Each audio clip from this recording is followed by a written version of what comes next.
Prezados amigos e amigas, uma boa noite para todos nós. Que Jesus, nosso mestre e amigo de todos os momentos, envolva-nos a todos em sua doce e sublime paz. Antes de iniciarmos, gostaria de agradecer pelo convite e pela oportunidade de estarmos aqui mais uma vez, especialmente depois da impossibilidade que surgiu em nossa última visita, uma intercorrência ali de último momento que nos impossibilitou de realizar a palestra, mas desta feita aqui estamos, agradecendo mais uma vez pelo carinho com que somos recebidos, como foi da primeira vez em que aqui estivemos e desde então, e esperando retribuir esse carinho na forma de reflexões que sejam úteis a todos que aqui estamos, encarnados ou não. E em nossa jornada pelo Evangelho, voltemos no tempo àquela última reunião entre Jesus e os discípulos antes da crucificação. Reuniram o Mestre, os discípulos no cenáculo, para, naquele clima de intimidade, prepará-los para o que estava por vir, anunciando a sua partida. Partida essa que vinha sendo anunciada já há algum tempo, embora não fosse devidamente compreendida pelos discípulos. No entanto, o Mestre, sabendo o que estava por vir e querendo preparar melhor o coração dos discípulos, os reúne ali naquela reunião que ficou conhecida como a Última Ceia, para então apresentar alguns dos horizontes do porvir, dizendo que a eles, aos discípulos, convinha que ele partisse, até porque era chegado o momento de testemunharem o que haviam aprendido até ali. Assim também em nossas vidas, muitas vezes, a preparação, a recepção das lições, dos recursos do mais alto, e então, de repente, parece que a espiritualidade em nossas vidas vai para os bastidores, e nós nos sentimos em pleno campo de testemunho, às vezes aparentemente solitários, mas é justamente a ocasião de demonstrarmos o quanto as bases foram de fato consolidadas a partir do material de edificação que foi recebido. Por isso Jesus diz aos discípulos naquele encontro: a vós convém que eu vá. Mas não deixa claro ele para os discípulos para onde ia. Pelo menos não naquele momento ainda. Não tinham uma compreensão tão ampla como mais tarde teriam do que de fato era o programa do Evangelho, do que de fato estava por vir. E então Pedro toma a frente e indaga ao Senhor: Senhor, aonde vais?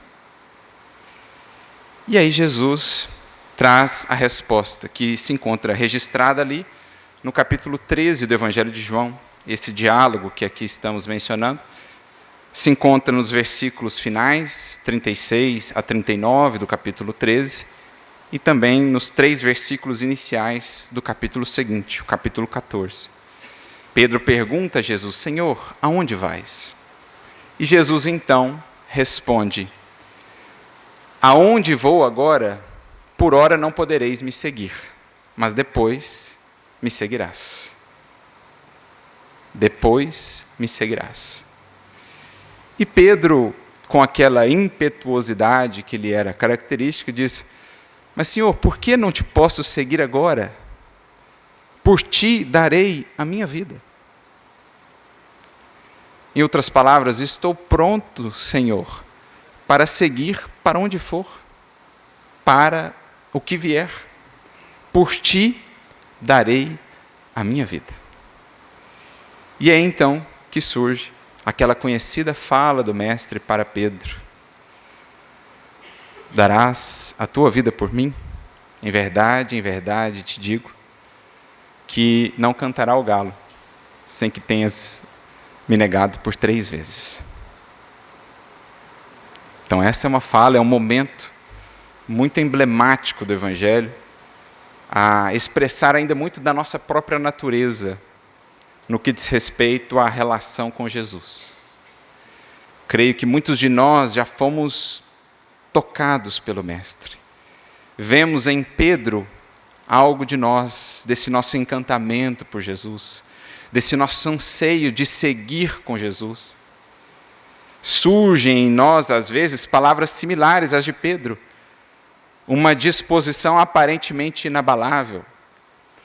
Uma boa vontade aparentemente inquebrantável por seguirmos ao Mestre, que logo à frente será colocada em prova.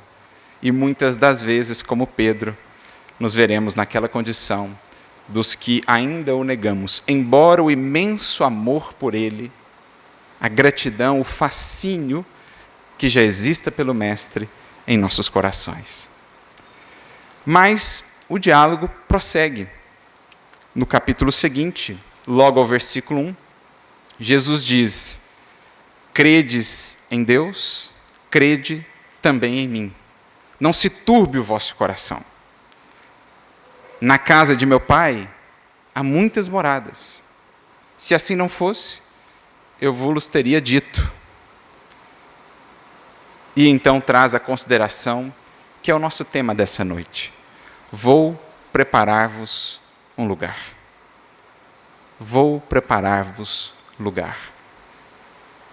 Arrematando esse trechinho, esse recorte que nós fazemos do Evangelho de João, com a seguinte consideração: eu irei, e quando preparar-vos lugar, voltarei outra vez, virei outra vez, e vos tomarei, para que onde eu estiver, estejais vós também.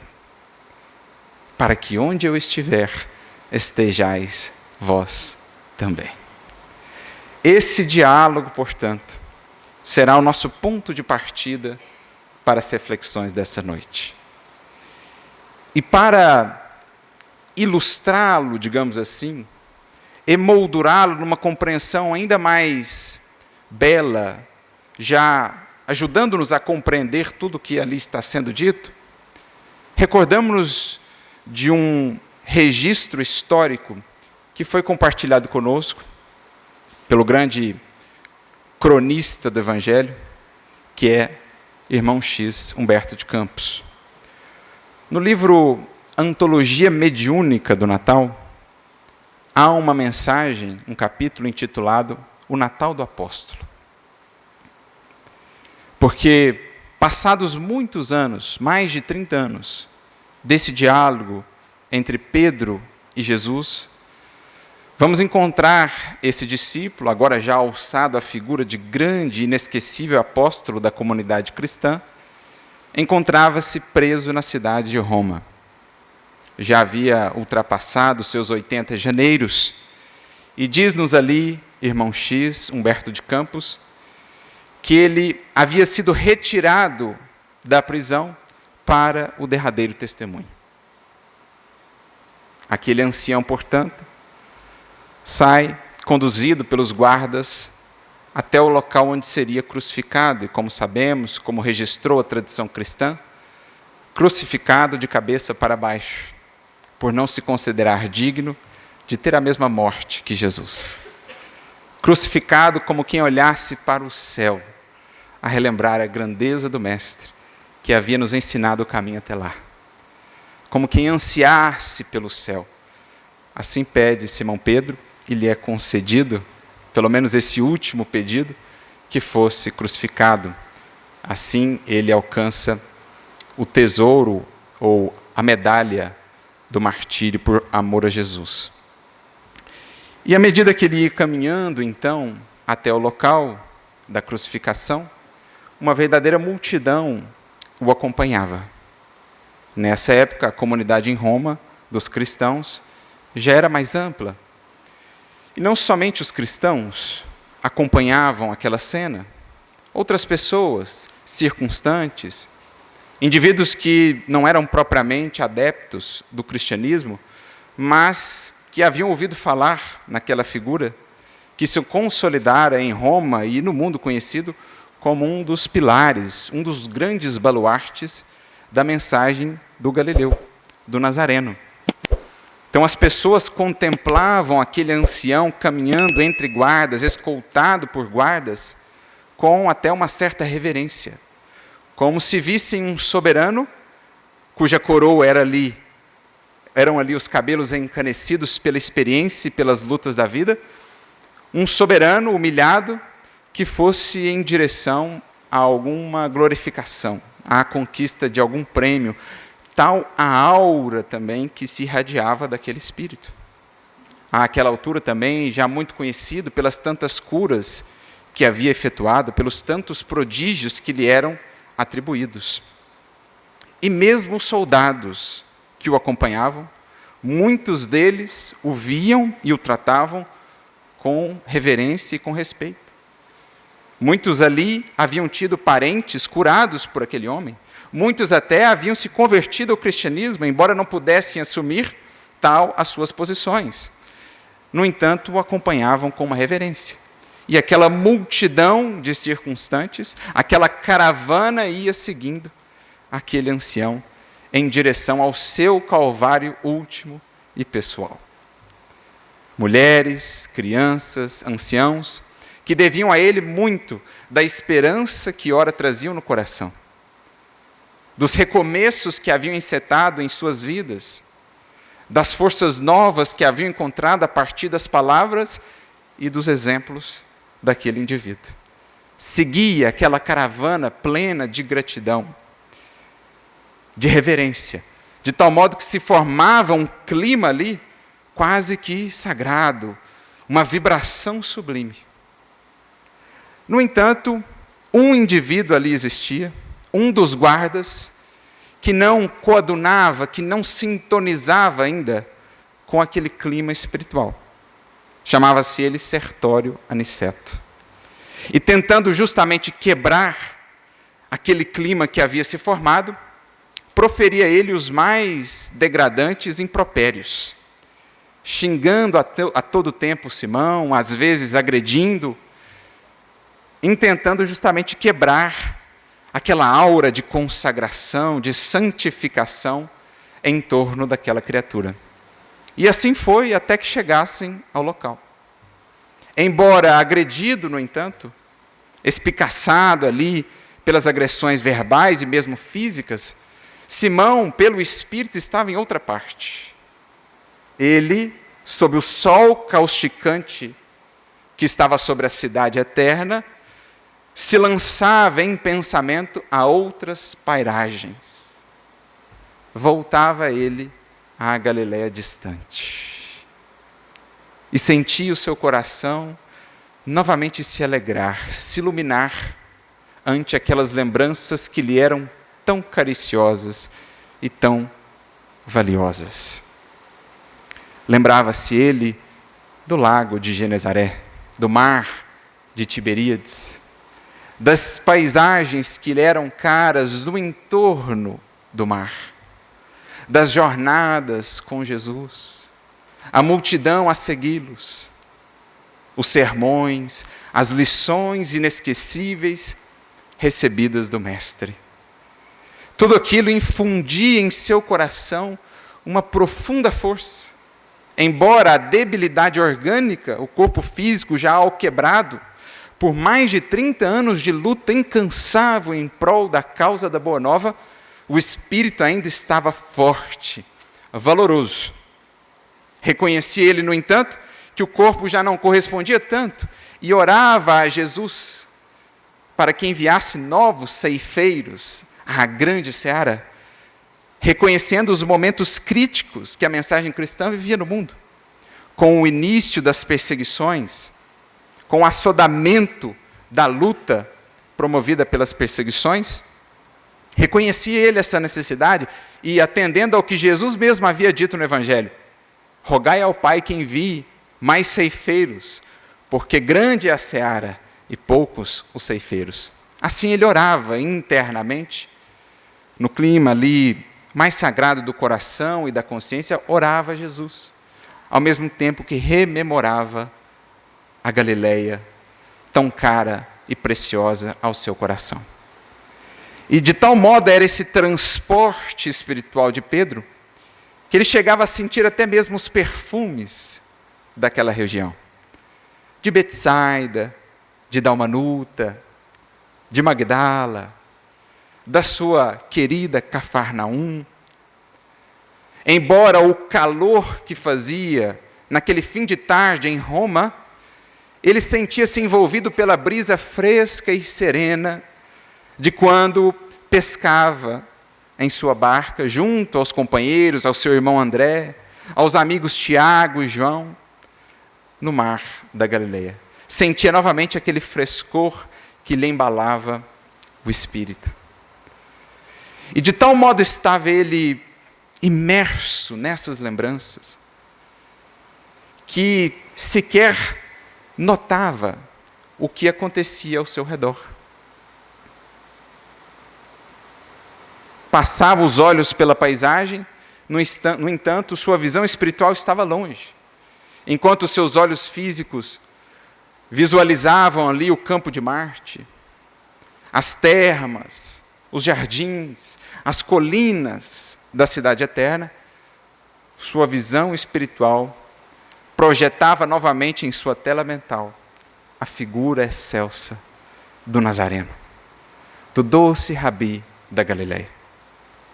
E percebe ele então que no imo do seu coração ardia-lhe a saudade do Mestre. E ansiava retomar-lhe a companhia dali para sempre. Nesse espírito, portanto, ele chega ao local do seu derradeiro testemunho. De tal modo imerso nessas lembranças cariciosas, que sequer nota os martelos e os pregos a ferirem os pés e as mãos. A cruz que é erguida e o tempo que passa. Entre a oração dos que o reverenciavam e ainda as agressões verbais de Sertório Aniceto, que reclamava do fato daquele ancião, nas palavras dele, daquele velho, não morrer tão rápido quanto ele esperava. O tempo ia passando, as horas se escoando e ele não morria. De modo que, em determinado momento, perdendo a paciência, Sertório Aniceto toma de uma pedra pontiaguda e lança-lhe à face, na cabeça. O sangramento se inicia e com ele a morte se acelera. No entanto, Simão quase que não percebeu. Quando dá por si, desperta, já livre dos grilhões do corpo físico, ao pé dos seus próprios despojos, ao pé daquela cruz. E ali, volta-se para o céu, como que a buscar aquela figura que o seu coração ansiava em saudade. Olha ele para os astros e nota que eles estavam com uma luminosidade diferente, como se alguém especialmente os houvesse acendido naquele momento. E ao contemplar justamente aqueles astros, nota como que vindo do fulgor das estrelas um homem que se materializa diante dos seus olhos e a poucos metros de si. Tomado por plena e profunda emoção, percebe que estava diante do Mestre amado. Tem forças apenas para dizer: Mestre. Ajoelha-se, intentando beijar-lhe os pés e o solo em que ele pisava. É então recolhido por Jesus em seus braços, qual se fosse uma pequenina criança, e pelo Mestre parte em jornada em direção às outras moradas das quais um dia Jesus havia falado. O Senhor o leva então a planos sublimes da criação. Diz-nos Humberto que por muitas semanas Pedro pôde ali se restaurar, se refazer naquelas esferas que o Senhor lhe havia reservado de certo modo, atendendo à promessa: vou preparar-vos lugar. Vou preparar-vos lugar, voltarei e virei levá-los a tais lugares.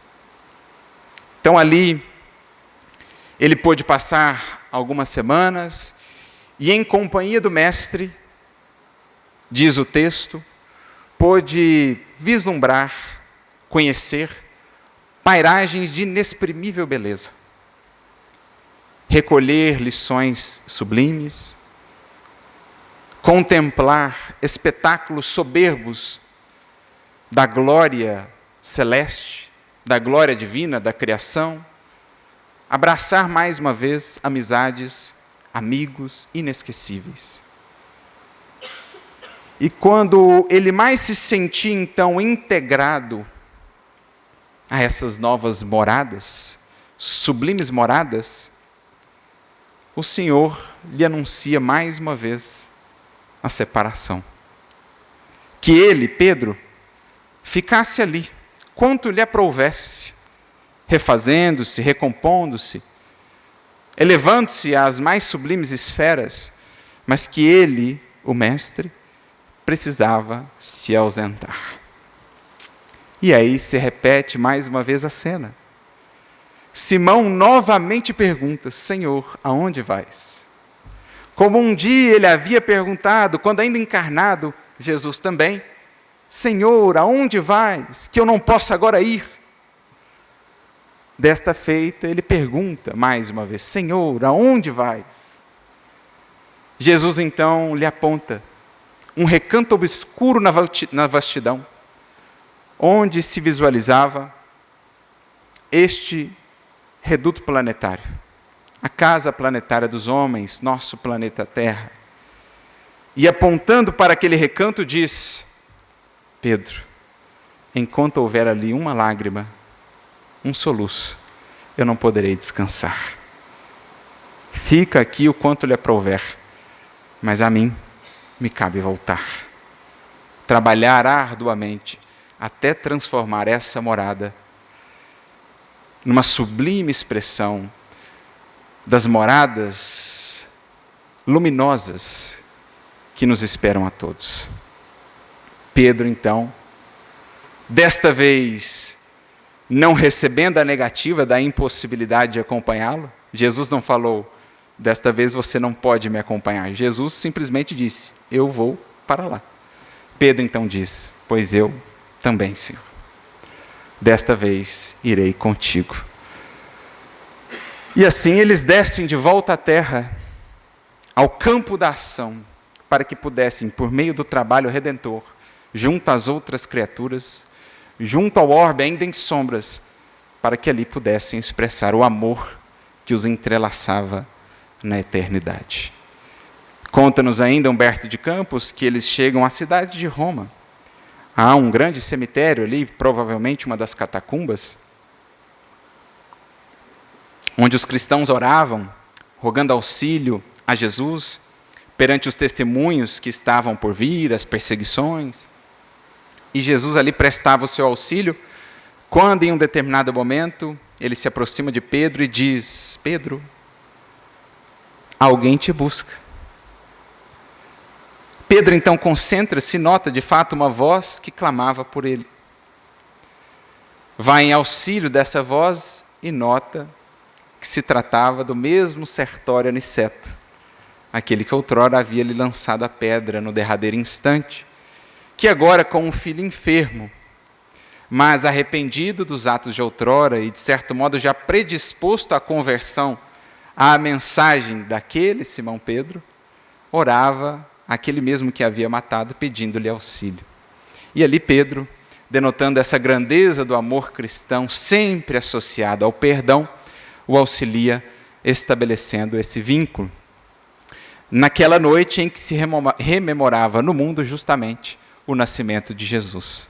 Por isso o título da mensagem, o Natal do Apóstolo.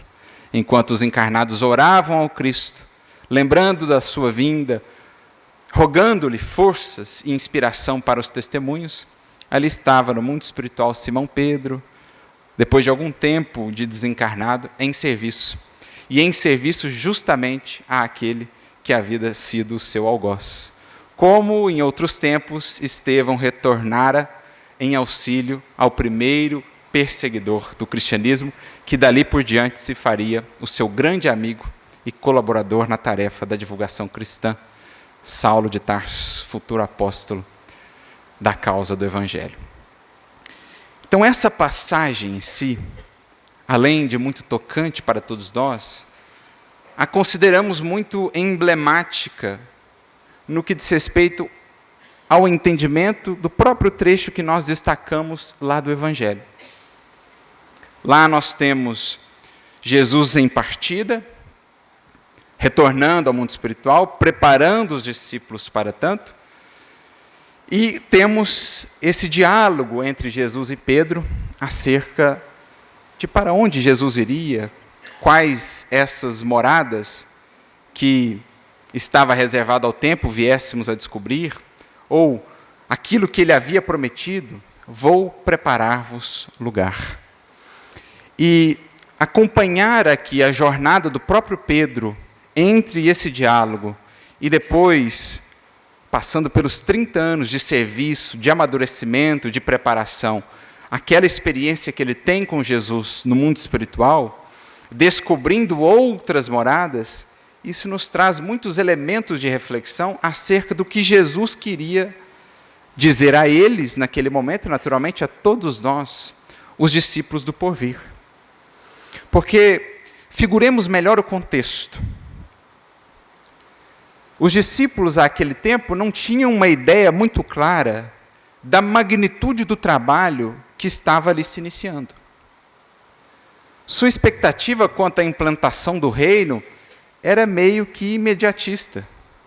Até o último momento, muitos deles guardavam essa ideia de que, a partir de algum gesto de Jesus, de alguma mobilização que ele iniciaria, de natureza política, ou mesmo recorrendo a algumas outras forças divinas ou forças estranhas, enfim, que ele haveria de um salto, implementar aquele reino do qual se faria arauto, já que ele era o enviado divino. Então, eles, os apóstolos, os discípulos primeiros, assim como os demais, tinham uma visão ainda equivocada e muito estreita do que seria o trabalho de séculos para a implantação do reino na terra. Então, por muito tempo ainda, na terra, os discípulos fiéis de Jesus não encontrariam um ambiente condizente com os ideais que abraçavam. É, de certo modo, o que Jesus quer dizer. Olha, transformar a terra em mais um domínio desse reino é uma das propostas do Evangelho. Mas essa é uma proposta a longo prazo. Temos séculos pela frente de trabalho, meus amigos, minhas amigas. Mas isso não nos impede de, desde o momento em que a mensagem do Evangelho encontrou ressonância em nós, isso não nos impede de encontrarmos, não em termos de uma ambiência física ou exterior, mas principalmente dentro de nós já, novas moradas. Por isso, a mensagem, que é essencial entendamos: vou preparar-vos um lugar. Esse lugar é a terra que um dia estará assim redimida? Sim, também. Um dia, como vemos lá, na bonita imagem do livro de Apocalipse, que encerra o Novo Testamento, a Jerusalém do alto descerá à terra. O reino de Deus um dia será na terra. Não é o que todos os cristãos oram no Pai Nosso? Assim na terra como no céu. Venha a nós o teu reino. Essa é uma meta. Mas quanto a fazer até lá? Agora, isso não nos impede de, desde já, encontrarmos, em termos conscienciais, espirituais, íntimos, novos lugares novos ambientes interiores de comunhão com Jesus, de contato estreito, próximo com o Mestre, a nos sustentar pela jornada no mundo. Porque esse é o grande segredo de todo discípulo fiel. Ele já despertou para o fato de que daqui não temos aqui morada permanente. Ele já despertou para o fato de que aqui no mundo, muitas das vezes, não nos encaixaremos. Não veremos correspondência aos nossos ideais. Pelo contrário, muitas das vezes encontraremos incompreensão ou resistência. Mas ele já entendeu que portas adentro do coração, ele pode construir, preparar, juntamente com Jesus, um templo de comunhão onde a presença do Mestre seja viva, onde ele esteja sempre presente, a sustentar-nos na jornada. Porque talvez essa tenha sido uma das lições mais valiosas que Simão Pedro aprendeu ao longo de tantos anos de testemunho. Assim como mais tarde o próprio apóstolo Paulo, os demais seguidores de Jesus.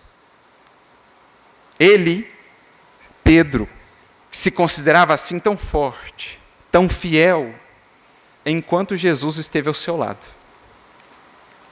Enquanto Cristo fisicamente esteve ao seu lado, Pedro parecia inquebrantável na fé. No entanto, removida a presença física do Senhor, Pedro notava o quanto ainda lhe faltavam bases próprias. O quanto ainda ele contava com a presença física de Jesus por fora, mas não com a presença íntima e viva do Cristo por dentro. A ausência de Jesus, portanto, foi um recurso essencial para Pedro, para os demais seguidores, porque os ensinou a trazer o Mestre para dentro, na convivência interior, a construir com ele esse lugar de comunhão interna, que até então não haviam preparado. E assim ele foi fazendo, ao longo de todos aqueles anos, no auxílio aos sofredores, aos enfermos, aos necessitados que chegavam à casa do caminho.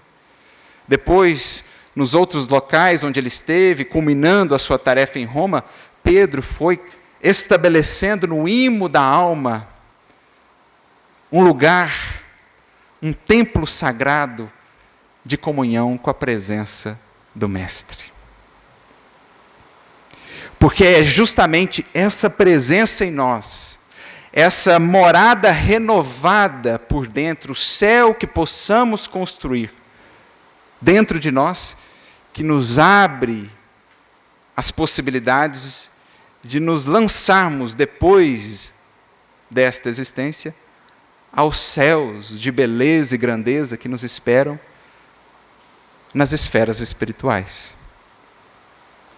Isso me faz recordar uma frase muito bonita do espírito Druso, o benfeitor Druso, no livro Ação e Reação, lá no capítulo de número 18, quando ele diz assim, e olhemos a profundidade filosófica, e a orientação sublime que nos está sendo trazida nessa frase de Druso. Ele diz assim: quanto maior o céu interior numa alma, através da sublimação da própria vida, mais ampla a incursão dessa alma nos céus exteriores, até que se dê a plena comunhão dela com o nosso Pai que está nos céus. Então, olha o paralelo que ele traça. Quanto maior o céu interior numa alma, a partir da sublimação da própria vida, ou seja, quanto mais eu consigo construir em mim esse espaço íntimo de convivência, de comunhão com o Divino Mestre, a partir da conduta que eu vou adotando, a partir da vivência que eu vou tendo, mais isso me abre campo para depois nos lançarmos aos céus exteriores, sublimes, divinos, indescritíveis, que a todos nos esperam no infinito da criação. É o que Pedro pôde perceber ao desencarnar, quando é tomado pelo Mestre e levado àquelas instâncias luminosas, Ali talvez ele tenha entendido melhor o que Jesus quis dizer: há muitas moradas na casa do meu Pai. Vou preparar-vos lugar. Isto é, ao longo de todos aqueles anos de luta, de trabalho interno, de renovação, ia Pedro, juntamente com Jesus, construindo o seu céu interior, na presença do Mestre, para que depois estivesse habilitado a mais ampla incursão nos céus exteriores, nas esferas sublimadas que a todos nos esperam. Porque assim se dá a evolução. É preciso nos gabaritemos para acessar outros e mais elevados planos. É preciso tenhamos o devido passaporte para adentrar esses países de luz. E esse passaporte o adquirimos com o Evangelho, com a vivência com Jesus. Algo que nos faça recordar um outro grande cristão que, sendo levado também para Roma para ser martirizado, Inácio de Antioquia, ao se aproximar da cidade e contemplar a sua beleza, que era de fato sublime, ele então sorri. E um dos guardas, sem entender o que se passava: mas como assim? Não sabes que vai ser martirizado em breve? Por que sorris? E Inácio de Antioquia então responde: sorrio porque, se Deus permitiu que aqueles que não o conhecem, que mesmo o negam, construam algo assim de tamanha beleza, o que não estará reservado aos que o servem no infinito da criação? O que não estará reservado aos que já trazem em si o céu interior da comunhão com Cristo? Que pairagens de grandeza e beleza não nos esperam? Como descreveria Paulo: olho nenhum viu, ouvido nenhum ouviu, mente nenhuma imaginou o que Deus preparou àqueles que o amam. Mas para nos habilitarmos a acessar essas pairagens, é preciso a luta aqui no mundo, aprendendo a construir, a preparar com Jesus esse lugar especial, no mais íntimo, onde dialoguemos dia a dia com Ele, onde Ele nos fortaleça dia a dia para as lutas e para os testemunhos. Então é isso que Jesus quer dizer: vou preparar-vos lugar. Mas começa agora a preparação. Não é viver de maneira desatenta, numa adesão puramente formal ou exterior ao cristianismo, acreditando que, em morrendo, estaremos por isso então garantidos nas bem-aventuranças celestes e destinados a essas moradas de luz. Não. Para termos acesso lá ao paraíso sublime que nos espera, é preciso comecemos na terra a luta árdua por construir este lugar com Jesus.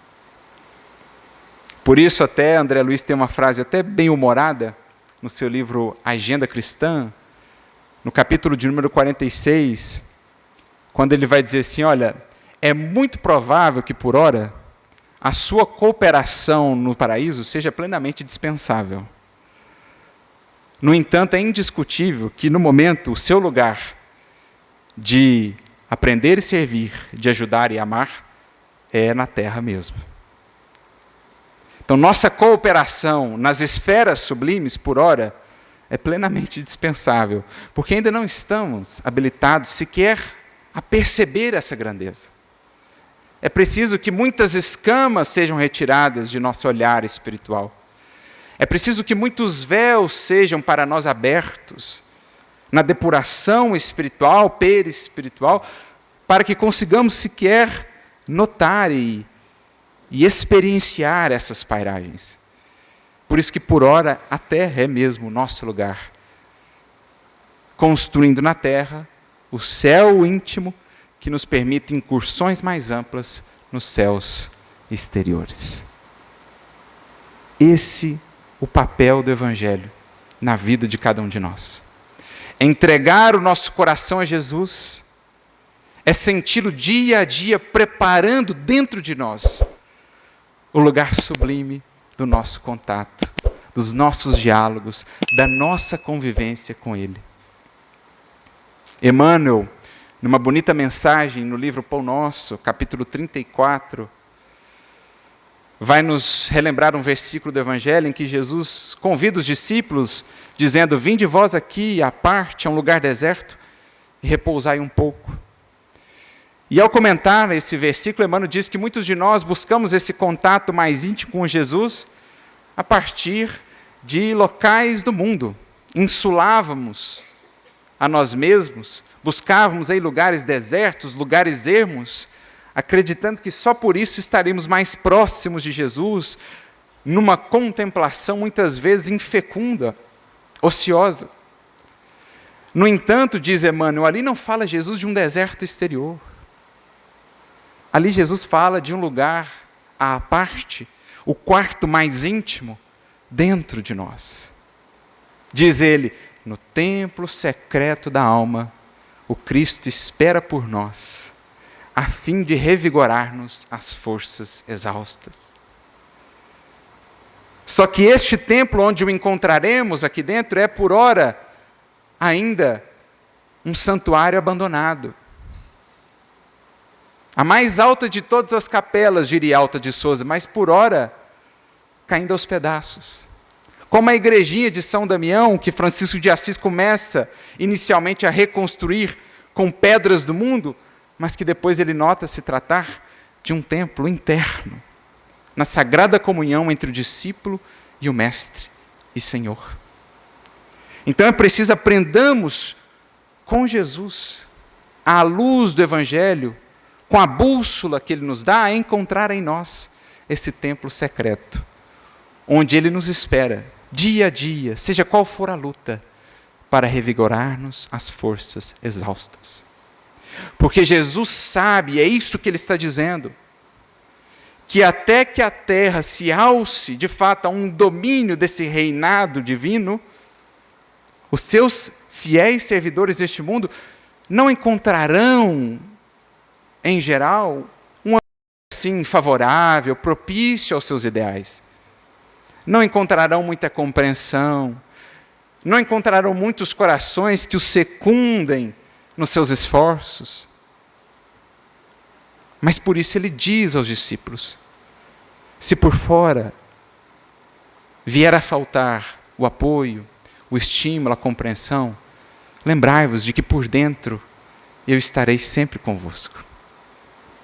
E é mais uma vez o que Emmanuel vai nos dizer. No livro Fonte Viva, capítulo 44, quando ele comenta justamente esse versículo que nos serve de tema, vou preparar-vos lugar. Ele diz assim, sabia Jesus que até a implementação do reino divino na terra, quantos o acompanhassem, estariam na condição de desajustados, servindo ao mundo, às criaturas, ao progresso comum, mas sem um lugar em que pudesse sentir-se de fato assim compreendidos e acolhidos nos ideais que abraçaram. Ou seja, sem encaixarem no mundo, sem se encaixarem no mundo. É o que Jesus diz na última oração que faz, encerrando a reunião no cenáculo. Pai, os meus seguidores já não são mais do mundo, passam pelo mundo, mas já se reconhecem como quem está em terra estranha, como quem se vê como um peregrino. Então sabia Jesus disso, que no mundo seus continuadores fiéis muitas vezes se sentiriam desajustados, deslocados, porque quando se propõem a construir e a aplicar a humildade, seriam muitas vezes taxados de covardes. Quando se dedicam à bondade, seriam muitas vezes vistos como tolos. Quando exercem dignamente a obediência, seriam taxados de serviço.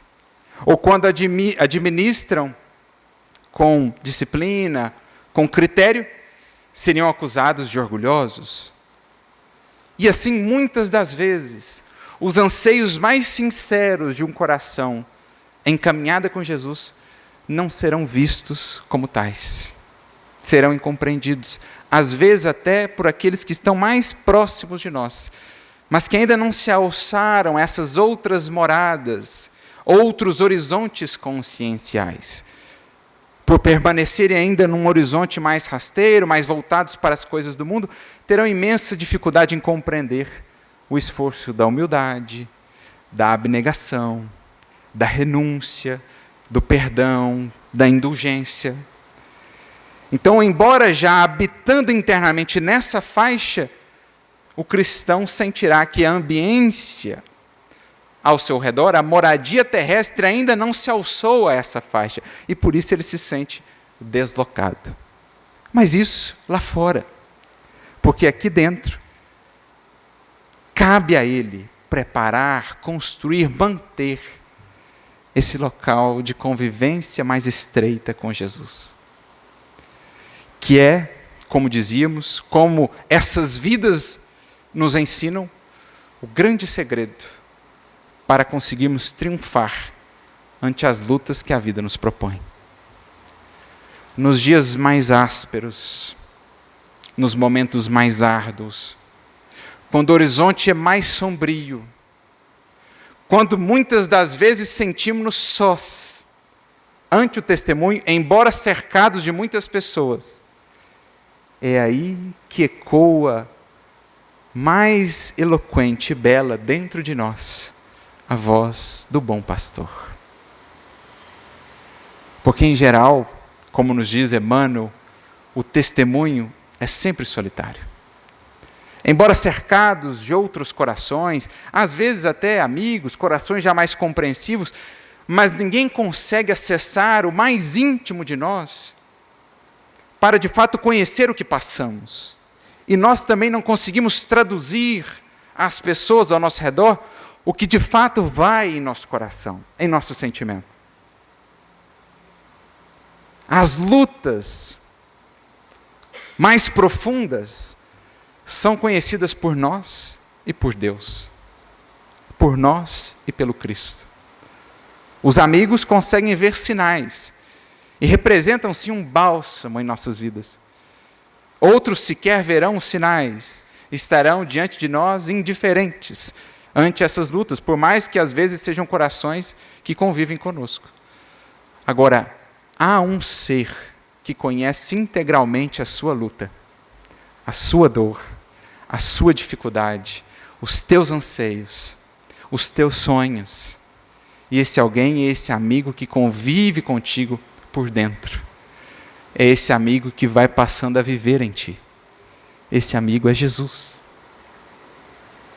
À medida que vamos preparando a Ele, ou para Ele, um lugar dentro de nós. É Ele que nesses momentos mais árduos, quando a noite é mais intensa, o horizonte mais sombrio, é Ele que lá no âmago de nossa alma nos dirá: tem de bom ânimo, eu venci o mundo. É Ele que nos dirá ou nos relembrará: credes em Deus, crede também em mim. Na casa de meu Pai há muitas moradas. Por que se deter nas moradas de pessimismo, de medo, de revolta? Se podes comigo subir às moradas da esperança, às moradas da alegria, às moradas da fé, às moradas do amor. É Ele que nos dirá, na voz ouvida só por nós mesmos, no mais íntimo, no nosso quarto, aquele mesmo sobre o qual Jesus falou: quando fordes orar, vá ao teu quarto mais interno. É Ele que ali nesse quarto nos dirá: vinde a mim, meu filho, que está cansado e fatigado, que eu vos aliviarei. Tomai sobre vós o meu jugo e aprendei de mim, que sou brando e humilde de coração, e encontrareis descanso para as vossas almas. É essa a voz que sustenta o discípulo fiel, em busca dessas pairagens sublimes que a todos nos estão reservadas e que todos alcançaremos um dia, mas que começam a ser construídas aqui e agora, em meio aos horizontes sombrios e ásperos que a vida neste mundo nos reserva. Este é o céu que o cristianismo de fato nos apresenta e que o Espiritismo viria nos explicar ainda melhor, aperfeiçoando-nos com o Cristo. Ampliamos a parcela de céu em nós, porque ampliamos a presença dele em nós. E a presença do Cristo em uma alma representa sempre mais luz, mais força, mais resiliência, mais esperança, mais fé, mais amor. Isso o que sustentou Pedro nos 30 anos de luta áspera. Também Paulo, que mais tarde chegaria a dizer, na mais plena sinceridade do coração, sem qualquer pretensão, já não sou mais eu quem vive, é o Cristo que vive em mim, é o Cristo que opera por meio de mim, porque ao longo desses anos fui preparando dia a dia um lugar para Ele. E isso fazemos, meus amigos, em cada escolha, a cada dia. Na escolha por nos servirmos da palavra que ilumina, ao invés da palavra que ensombra. Na escolha por voltarmos a nossa mente ao mais alto, ao invés de deixarmos que ela se prenda ao que é mais rasteiro. Na escolha pela boa leitura, ao invés da leitura que nada edifica. Na escolha pela conversação nobre, ao invés daquela que nos desvia. Na escolha pela gentileza, ao invés da amargura, na escolha pelo bem diante do mal, ao invés do revide na mesma moeda. Em cada pequena escolha dessa que fazemos dia a dia, estamos com Jesus preparando um lugar. Mais felicidade em nós, uma nesga a mais do céu em nós, mesmo na terra, que mais tarde se expandirá nos céus exteriores, que por dádiva e misericórdia divina, haveremos de receber. Tudo começando com cada pequena escolha de cada dia, a ampliar os traços do Cristo em nossa vida. Essa é a proposta de construção diária que o Evangelho nos apresenta. Fazendo do nosso íntimo, a cada dia, como bom e paciente lavrador, um jardim agradável em que possamos viver, um jardim que possamos compartilhar com aqueles que vivem conosco, fazendo da nossa alma essa convivência desejada, essa convivência alegre, essa convivência que perfuma as vidas que com ela travam contato. Como disse Jesus um dia a Pedro, seja o nosso coração, Pedro, uma sala iluminada a receber os nossos amigos, a receber as vidas que passam pela nossa. Seja a nossa alma um jardim repleto de flores e de frutos do Evangelho, embalando os corações no perfume do Cristo. Por isso disse Paulo, o legítimo cristão é o bom perfume do Cristo neste mundo. Seja a nossa alma um jardim onde não faltem os frutos dadivosos para nutrir outras almas que seguem fragilizadas pelos caminhos da vida. Seja a nossa alma um jardim onde as criaturas em trânsito por esse mundo encontrem a sombra amiga de uma árvore de fé e de esperança, de amizade e de amor. Os frutos que as possam sustentar, fazer com que continuem em suas sendas, em suas jornadas. E a melhor notícia de todas para nós é que não estamos sós no cultivo desse jardim. Porque, como nos diz o Espírito de verdade, nosso Mestre, nosso Senhor, eu, o divino jardineiro, no silêncio de vossos pensamentos, cultivo as vossas almas. Não estão elas abandonadas. Se ao Cristo entregarmos mais do nosso tempo, da nossa boa vontade, da nossa atenção, da nossa dedicação, o divino jardineiro há de converter a nossa alma de um jardim abandonado, desde a saída do Éden, porque a saída do Éden, aquele jardim lá do livro de Gênesis, não é um símbolo senão do jardim de nossa alma, de nossa consciência, da qual fugimos justamente pelas quedas morais. Se nos dedicarmos a isso, à empreitada do Evangelho, o divino jardineiro estará conosco, transmutando a nossa alma de um jardim abandonado e esquecido, num jardim de delícias, num Éden de bênçãos, de dádivas, de flores e de frutos, não só para nós. Afinal de contas, se teremos de conviver com alguém a eternidade afora, esse alguém, acima de tudo, somos nós mesmos, então um jardim que trará primeiramente esses benefícios para nós próprios, mas também para as vidas ao nosso redor. Eis o pedido de Jesus, ali expresso para Pedro, para os demais, e também para todos os futuros discípulos, os que hoje aqui nos encontramos, em busca dos seus passos, em busca do seu coração e da sua presença. Por isso recordemos a jornada de Pedro. Desde a primeira pergunta, Senhor, aonde vais? Que lhe foi respondida nestes termos, por ora, para onde vou, não podereis seguir-me, mas depois me seguirás. Por ora, meus amigos, ainda não podemos seguir Jesus aos altiplanos onde ele habita, mas Jesus também diz a nós todos, como disse a Pedro, depois me seguirás. Porque, como promessa, nos legou a mensagem, vou preparar-vos um lugar. Mas essa é uma preparação que não depende só dele.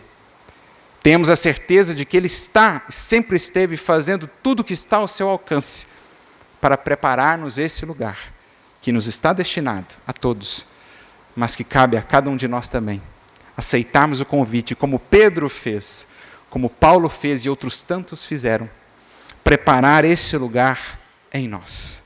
Cada vez mais Cristo em nós, por meio de nós, cada vez mais céu interior, céu de felicidade, céu de paz, na consciência tranquila, pelo dever bem cumprido à luz do Evangelho, para que então nos habilitemos aos lugares que Ele prepara e nos quais Ele nos espera no infinito da imortalidade, ante a grandeza cósmica nas muitas moradas da casa de nosso Pai. Assim como Pedro, um dia por Ele também seremos recebidos. Trabalhemos arduamente, dedicadamente, para que esse dia não esteja assim tão distante, para que esteja mais próximo ao horizonte de cada um de nós, na certeza de que o Cristo lá está, de braços abertos, a nos esperar. Preparemos para Ele em nós um lugar, não só para hoje ou para amanhã, mas para a morada definitiva daqui, para todo sempre. Que Jesus a todos nos abençoe, a todos muita luz e muita paz.